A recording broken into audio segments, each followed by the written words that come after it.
Assalamualaikum warahmatullahi wabarakatuh dan salam sejahtera diucapkan kepada Puan Wan Razeti binti Wan Abdul Rashid yang merupakan pensyarah bagi subjek Falsafah Ilmu UPU 3132. Nama saya Nurul Jasina binti Abdul Aziz dan memegang kad matrik bernombor D2021 1097745. Pada hari ini saya akan membentangkan mengenai perbandingan sumber ilmu antara agama dan juga etisme. Jadi kita akan pergi kepada slide yang seterusnya, iaitu mengenai maksud sumber ilmu itu sendiri. Jadi, maksud sumber ilmu, perkataan ilmu itu sendiri berasal daripada perkataan Arab iaitu alima yang bawa maksud tahu atau mengetahui sesuatu dengan sebenarnya.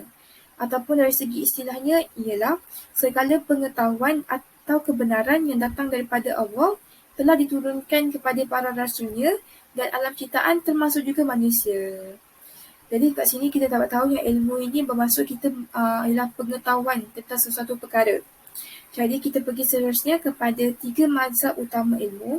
3 mazhab utama ilmu terbagi kepada empirisme, rasionalisme dan pragmatisme. Jadi empirisme ni dia menganggap bahawa ilmu itu merujuk kepada fakta, bukan semata-mata terhadap mitos ataupun apa jua maksud lain. Jadi tokoh yang terkenal adalah John Locke. Bagi yang kedua ialah rasionalisme. Mereka menganggap ilmu ini lebih memfokus kepada prinsip kekal iaitu nilai absolut yang diperoleh melalui akal rasional atau agama. Jadi rasionalisme ni lebih kepada berfikir menggunakan akal. Dan tokoh yang terkenal ialah Plato. Seterusnya ialah pragmatisme. Pragmatisme ni menganggap ilmu sebagai satu proses berdasarkan percubaan dan pengalaman. Jadi dia menganggap ilmu ni lebih merujuk kepada satu proses dan bukannya kandungan. Dan tokoh yang terkenal ialah Charles Darwin. Terus seterusnya adalah ilmu dalam Islam ni terbagi kepada dua, iaitu ilmu tauqifiyah iaitu kebenaran mutlak dan ilmu taufiqiyah iaitu kebenaran relatif. Jadi dalam Islam juga terdapat 5 jenis sumber ilmu iaitu wahyu, akal, intuisi, panca indera dan juga ilham. Kita pergi kepada slide yang seterusnya iaitu agama versus etisme. Jadi apa yang dimaksudkan dengan agama dan apa yang dimaksudkan dengan etisme itu sendiri. Jadi agama itu ialah satu kepercayaan atau satu kepercayaan kepada Tuhan dan sifat-sifatnya serta kekuasaan Tuhan dan penerimaan ajaran dan perintahnya, kepercayaan kepada Yang Maha Kuasa. Jadi agama ini terdapat pelbagai jenis agama yang diamalkan. Saya boleh bagi contoh di Malaysia terdapat pelbagai jenis agama yang diamalkan. Namun begitu, agama Islam merupakan agama rasmi di Malaysia. Kita dapat lihat iaitu sebagai contoh ada agama Hindu, agama Buddha, agama Kristian, agama Islam yang banyak diamalkan di Malaysia. Jadi apa itu etisme? Okey, etisme ini ialah bukan agama.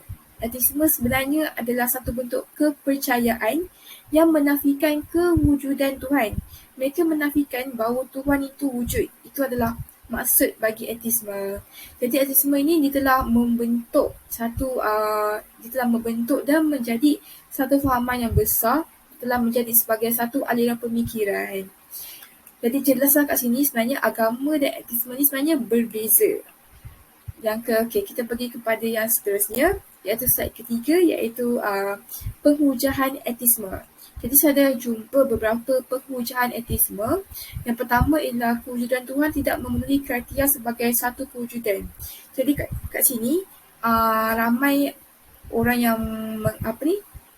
yang percaya kepada etisme ni, mereka menganggap Tuhan ni bukan satu kewujudan sebab Tuhan tak ada 5 panca indera seperti manusia.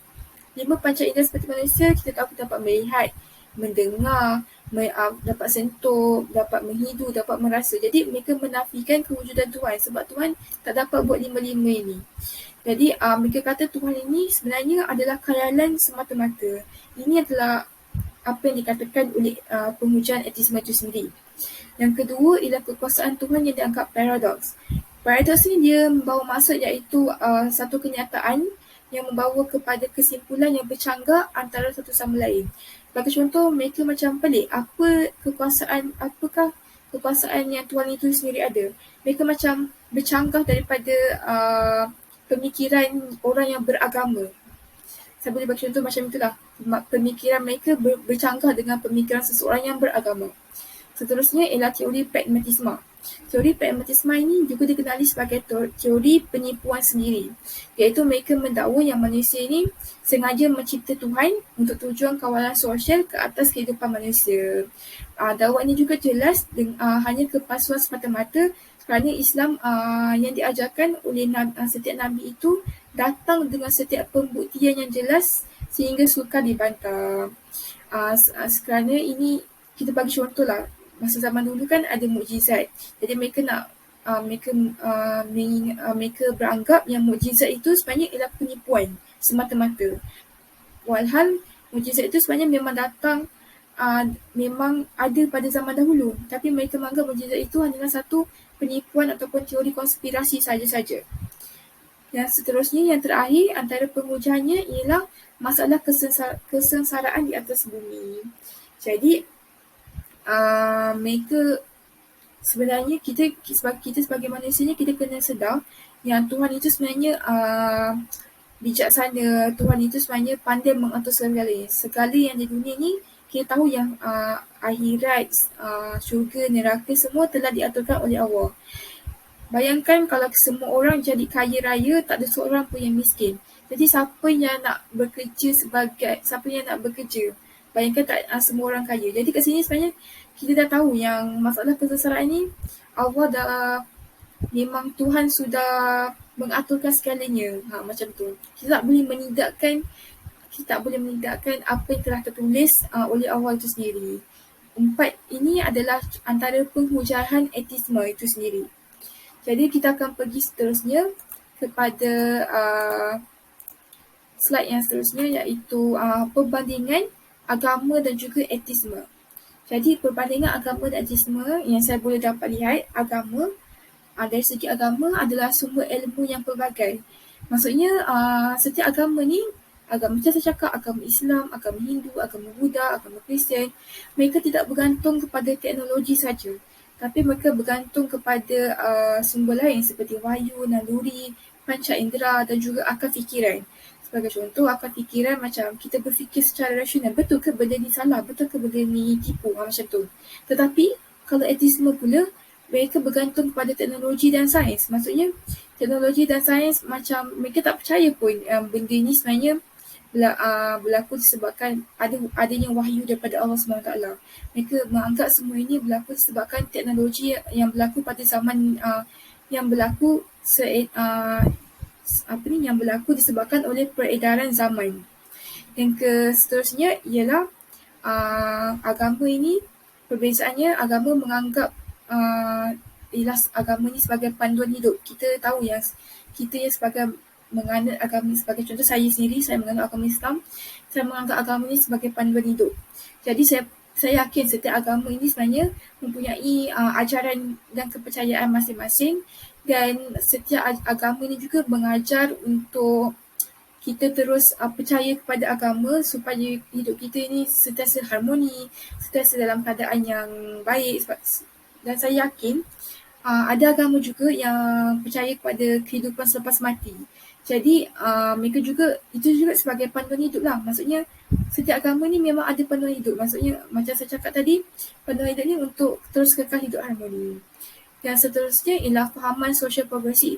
Fahaman sosial progresif ni maksudnya etisme ni mereka menganggap yang adat dan norma dalam masyarakat akan berubah-ubah mengikut peredaran masa dan zaman.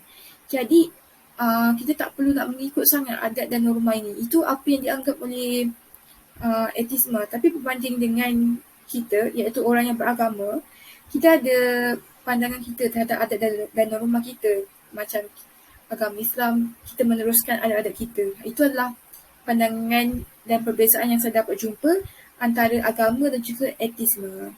Seterusnya kita akan pergi kepada kesimpulan. Iaitu kesimpulannya ialah Perlembagaan Persekutuan memperuntukkan hak kebebasan beragama bagi setiap individu di Malaysia dan seseorang diberi kebebasan dan dibenarkan untuk menganut mana-mana agama tanpa ada paksaan dari orang lain. Sekian, terima kasih.